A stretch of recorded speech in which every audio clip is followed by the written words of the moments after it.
If a column contains sensitive data, data owners can apply a masking policy to conceal the data in that column. Making null is a type of masking that removes any utility of that column. To write a making null policy, navigate to your data source by using the search bar or by clicking the data sources icon in the left sidebar.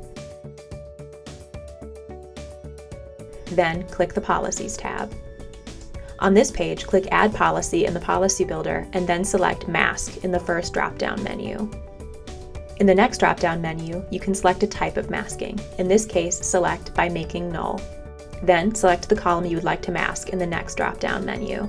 Next, choose the condition for or where, which will drive the policy. If you choose for, use the subsequent drop-down menus to continue the condition. If you choose where, enter your custom SQL clause in the field. When you place your cursor here, a tooltip appears that details valid input and column names in your data source.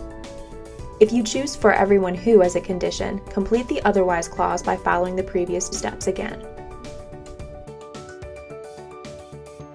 To finish your policy, click Create and then click Save Changes.